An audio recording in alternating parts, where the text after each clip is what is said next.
Today on TimesCast. You live and you learn, and believe you me, I have learnt. Prime Minister David Cameron of Britain expresses regret before a special session of Parliament. As Libyan rebels in the west push towards Tripoli, they are plagued by disorganization. And a rare glimpse into the city of Hama, Syria, where anti-government protests have been persistent for months.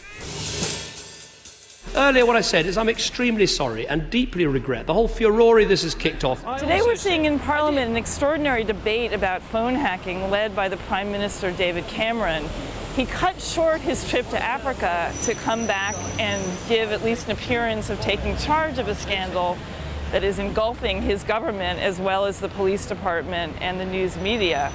It's been, as you might anticipate, a very rancorous, very partisan debate with each party accusing the other of covering things up, of not investigating when they should, of being too close to the Murdoch empire, and of making it a partisan issue.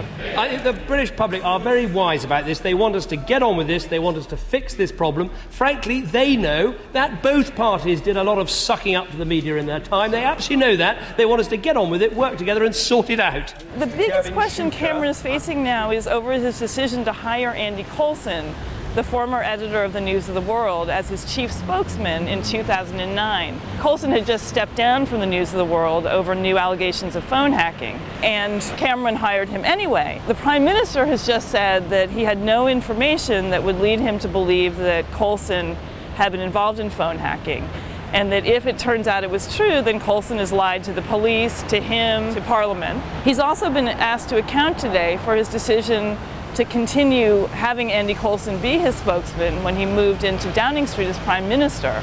Look, I made this decision. I employed this person. I defend his record working in government. If it turns out he lied to me about what happened before, that is an even deeper apology, even deeper regret than what I've expressed today. I'm telling you what I feel about this, how I act as a politician about this. That's no more than you can do. I think Cameron's done a pretty good job of at least trying to deflect attention from himself and make it a bipartisan issue where there was culpability in his party as well as in the Labour Party.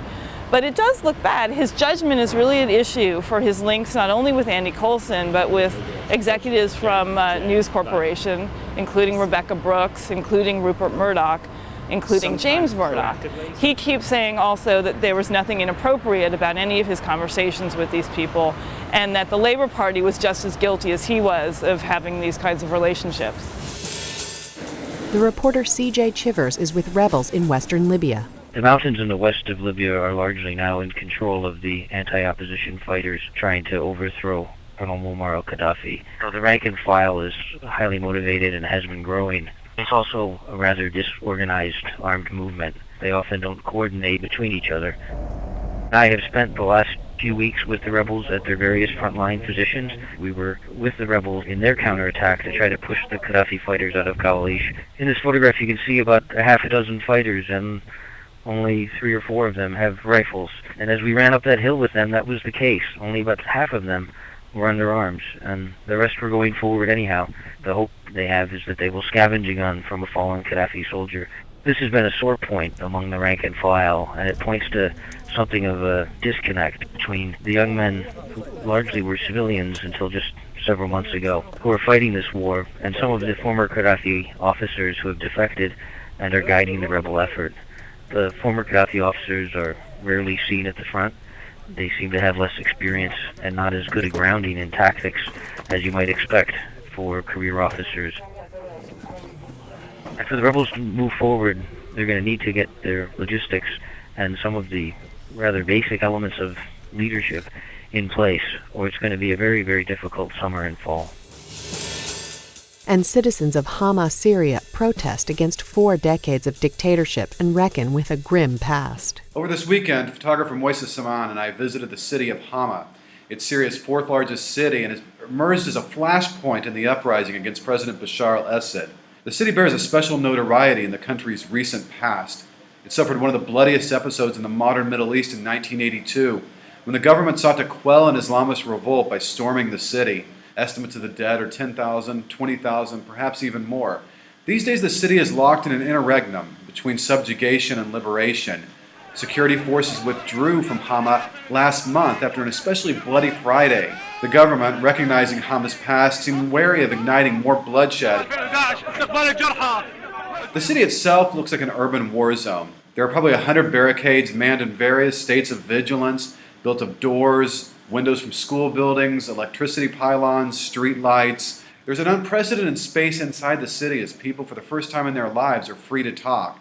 They gather on curbs and on sidewalks, debating the issues of the day. Protest songs are chanted by kids as young as 6 years old. At night, the city's streets pulsate with excitement and energy, and of course fear and trepidation as well.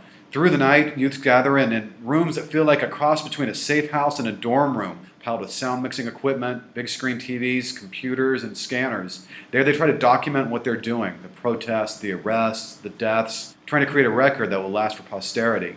But the checkpoints that remain in the streets, those scores of checkpoints built of so many different things, suggest that a showdown, a confrontation, may still be ahead.